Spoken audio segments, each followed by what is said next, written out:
Friends, இன்றைக்கி வாங்க இன்றைக்கி வெண்டைக்காய் புளிக்குழம்பு எப்படி வைக்கலாங்கிறத பார்க்கலாம். அதுக்கு தேவையான பொருட்கள்: வெண்டைக்காய் 1/2 கிலோ, தேங்காய் 1 மூடி, புளி ஊற வச்சுருக்கேன் ஒரு எலுமிச்சங்க சைஸ், சின்ன வெங்காயம் ஒரு பெரிய வெங்காயமாக இருந்தால் ஒரு 10 வெங்காயத்துக்கு மேலே, ரொம்ப சின்ன வெங்காயமாக இருந்தால் ஒரு 15க்கு, பூண்டு ஒரு 2 கட்டை, கருவேப்பிலை ஒரு கொத்து, அப்புறம் தேவையான அளவு பெருங்காயம், உப்பு, பட்டை சோம்பு. ஃப்ரெண்ட்ஸ், வெண்டைக்காய் பாருங்கள், இந்த மாதிரி அரிஞ்சு வச்சுருக்கேன், கட் பண்ணி வச்சுருக்கோம். அடுத்தது சின்ன வெங்காயம் உரிச்சு வச்சுருக்கோம் முழுசாகவே, பூண்டும் முழுசாகவே அப்படியே உரிச்சு வச்சுருக்கோம். அப்படியே எண்ணெயில் போட்டு பறிக்க வேண்டியதான். நெக்ஸ்ட்டு பார்த்தீங்கன்னா தேங்காய் திருவி வச்சுருக்கேன். அடுத்து வாங்க எப்படி செய்யலான்னு பார்க்கலாம். என்னென்ன பொடி போடணும்னு சொல்லி நான் உங்களுக்கு அந்த காட்டுறேன், போடும்போது காட்டுறேன். ஃப்ரெண்ட்ஸ், வாங்க வீடியோக்குள்ளே போகலாம். நம்ம வெண்டைக்காய் புளிக்குழம்பு செய்யறதுக்குன்னு பார்க்கலாம். நாங்கள் கடலெண்ணெய் தான் யூஸ் பண்ணிகிட்ருக்கோம், செக்கில் ஆட்டின கடலெண்ணெய்.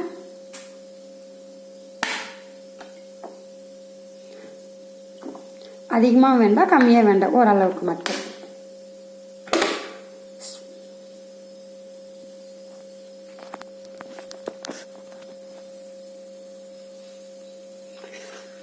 நெக்ஸ்ட் பார்த்தீங்கன்னா கடுகு, 4 வெந்தயம், கொஞ்சம் வெந்தயம்.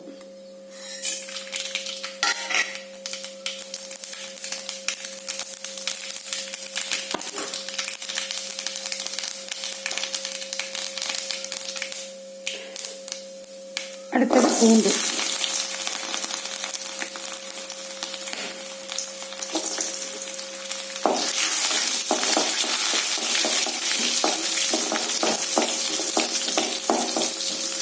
நான் மொபைலில் தான் வீடியோ எடுக்கிறேன், அதனால் கொஞ்சம் முன்ன பின்ன இருந்தாலும்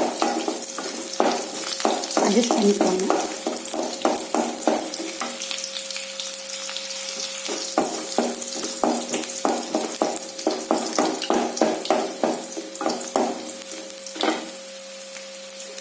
அடுத்தது வெங்காயம், கருவேப்பிலை.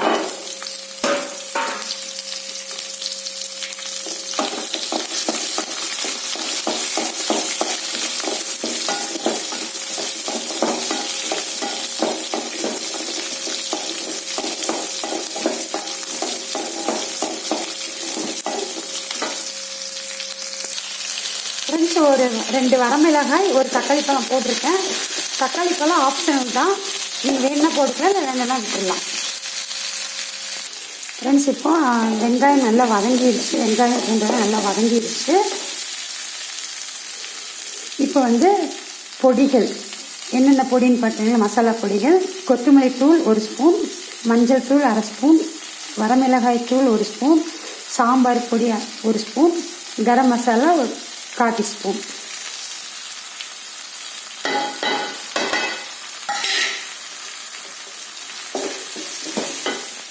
ஸ்டவ்வை ஸ்லோவில் வச்சுட்டு நீங்கள் அப்படியே பச்சை வாசனை போகிறது ஒரு 1 மினிட்ஸ் ஆக்கினீங்கன்னா சரியாயிடும்.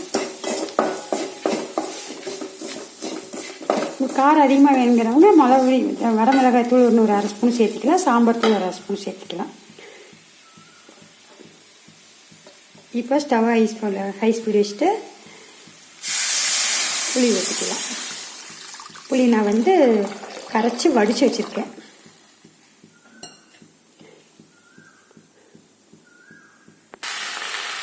தண்ணி ஒரு டம்ளர் அல்லது 1/2 டம்ளர் ஊற்றிக்கலாம். நல்லா கொதிச்சு வரட்டும். அடுத்தது பார்த்தீங்கன்னா, நான் இந்த அடுப்பில் வெண்டைக்காய் நல்லா வதக்கிட்டுருக்கேன். நீங்கள் எண்ணெயிலையும் போட்டு பொரித்து எடுத்துக்கலாம், இல்லைன்னா நீங்கள் இது மாதிரி ஒட்டுக்கா பேனில் போட்டு நீங்கள் லைட்டாக எண்ணெய் ஊற்றி நல்லா சூடு பண்ணி நல்லா வதக்கிக்கலாம்.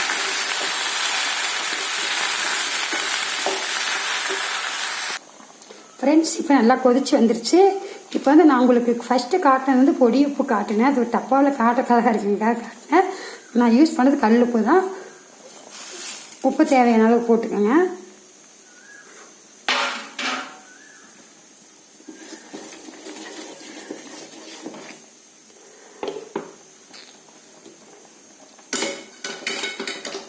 அடுத்தது வெண்டைங்காய் நம்ம வதக்கி வச்சுருக்கோம், அதை உள்ளே கொட்டிட வேண்டியதான்.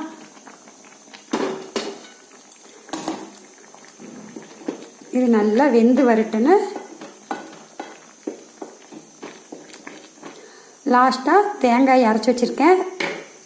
தேங்காய், பட்டை சோம்பு 1 ஸ்பூன், மிளகு ஒரு 4 வேணால் போட்டுக்கலாம், உங்களுக்கு ஆப்ஷன் தான். போட்டு லாஸ்ட்டாக நல்லா கொதிச்சு வரட்டுன்னு தேங்காய் உள்ளே ஊற்றி இறக்கி வச்சுருந்தா நான் உங்களுக்கு காட்டுறேன். ஃப்ரெண்ட்ஸ், நல்லா காய் ஒரு பாதியெல்லாம் வெந்துருச்சு.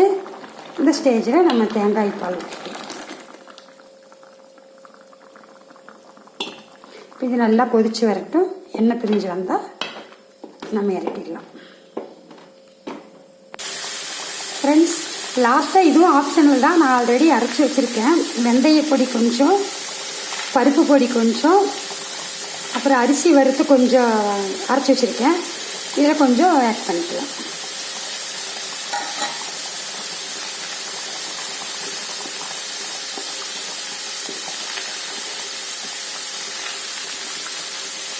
ஃப்ரெண்ட்ஸ், ரெடி ஆயிடுச்சு. நீ வாங்க சாப்பிடலாம்.